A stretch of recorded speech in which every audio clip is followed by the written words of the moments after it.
Hello बच्चों, let's read the question. In the expansion of x cube plus 3 into two to the power minus log root two to the power x cube का root to the power 11। Fine.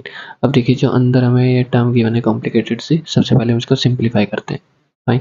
हमें क्या given है, two to the power minus log root two base में, और x cube की power root two को हमने लिख लिया है 1/2।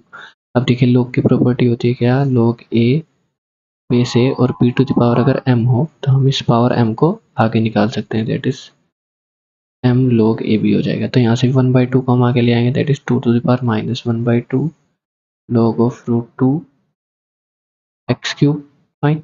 अब देखिए, एक और प्रॉपर्टी होती है log की, अगर पावर बेस में गिवन हो, suppose a to the power m base में हो और p हो, तो ये बेस की जो पावर है 1/m की तरह बाहर आती है, that is 1/m log a b के इक्वल होती है वैल्यू। तो सिमिलरली यहाँ पे हमारा क्या गिवन है, log रूट टू और एक्स क्यूब है।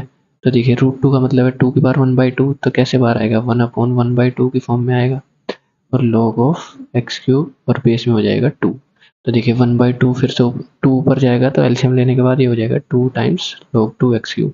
फाइन। तो इसकी जगह इस वैल्यू की जगह हम ये सब्स्टिट्यूट कर सकते हैं यहाँ, दैट इज 2 टाइम्स माइनस 1/2 तो है ही, इसकी जगह क्या आएगा, into 2 times log base 2 x cube.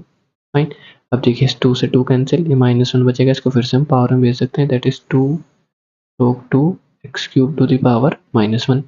Okay. अब देखिए एक प्रॉपर्टी और यूज करेंगे log की, a to the power log a f of x, कुछ भी फंक्शन हमें गिवन हो तो ये किसके इक्वल आता है, f ऑफ x के इक्वल आता है। जब हमें एक्सपोनेंट और log का बेस सेम हो, तो एक्सपोनेंट की जो भी पावर दी है उसका और log का बेस सेम हो तो हट जाता है, सिर्फ f(x) बचता है। तो यहाँ से भी 2 टू द पावर log 2 हट जाएगा, सिर्फ क्या बचेगा, x की पावर एक्स क्यूब की पावर -1, या फिर हम इसको कैसे लिख सकते हैं, x की पावर -3।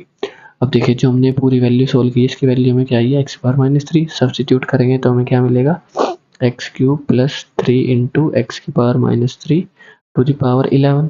फाइन। इसके लिए हम t r plus one term कैसे लिखते हैं, 11 CR एक्स क्यूब की पावर 11 माइनस आर 3 एक्स की power -3 to the power r. Fine.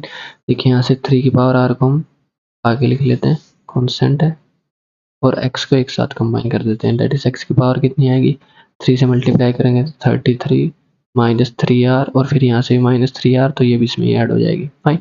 तो दैट इज ये क्या आएगा हमारा, 11 CR 3 to the power r x to the power 33 -6r। अब देखिए, हमें पूछा है कि there appears a term with the power x square. X square होने के लिए ये पावर हमारी क्या होनी चाहिए, एक्स स्क्वायर होनी चाहिए। तो हम देखते हैं, पॉसिबिलिटी है नहीं, मतलब ये 33 -6r हमारा किसके इक्वल होना चाहिए, 2 के इक्वल होना चाहिए, तभी एक्स स्क्वायर की टर्म आएगी। तो देखिए, यहाँ से क्या आएगा हमारा 31 = 6r, आर का वैल्यू आएगा 31/6। तो 31/6 तो पॉसिबल नहीं, क्योंकि इंटीजर नहीं है, तो आर की वैल्यू हमेशा क्या होती है, इंटीजर होती है। तो मतलब एक्स स्क्वायर की टर्म यहाँ पे अवेलेबल नहीं है, अपीयर नहीं होगा। तो सेकंड ऑप्शन देखे, there does not appear a term with the power x square, तो ये वाला ऑप्शन हमारा करेक्ट हो जाएगा। अब देखिए, हमें क्या चेक करना है, there appears a term with the power x की पावर -3। -3 होने के लिए ये वाली पावर हमारी किसके इक्वल होनी चाहिए, ये पावर जो हमें गिवन है किसके इक्वल होनी चाहिए, -3 के इक्वल। तो देखिए, इसको भी सोल्व करते हैं, 33 -6r किसके इक्वल होना चाहिए, -3, तो दैट इज 36 = 6r, और r का वैल्यू हमारा क्या आएगा, 6। तो r 6 के लिए वैल्यू क्या हो जाएगी, ये x की पावर -3 हो जाएगी यहाँ पे। फाइन। तो देखिए, टर्म अगर हम फाइंड करें, r की वैल्यू 6 पुट करें, तो यहाँ क्या आएगा, t6 + 1 = 11c6 3 to the power 6, और यहाँ से आएगा x की पावर -3। तो x की पावर -3 का कोफिशिएंट हमारा क्या आएगा, ये आएगा। अब देखिए, मैं तो थर्ड ऑप्शन भी हमारा करेक्ट है, there appears a term with the power of x की power -3, third option correct. The ratio of the coefficient of x to the power 3 to that of x to the power -3 is. अब देखिए, x power -3 का coefficient हमारे पास already है, हमें किसका coefficient find करना है, x क्यूब का। देखिए, फाइंड करते हैं, हमें पता है हमारी tr+1 टर्म किसके इक्वल आई थी, 11CR 3 to the power r x to the power 33 -6r। हमें किसका कोफिशिएंट फाइंड करना है, x क्यूब का, मतलब ये जो पावर है हमारी किसके इक्वल होनी चाहिए, x की पावर 3 के इक्वल होनी चाहिए, दैट इज 33 -6r = 3। तो 30 = 6r, यहाँ से r की वैल्यू हमारी क्या आएगी, 5। r की वैल्यू 5 पुट करेंगे, तो t5 + 1 क्या आएगा हमारा, 11c5 3 टू द पावर 5 और x क्यूब।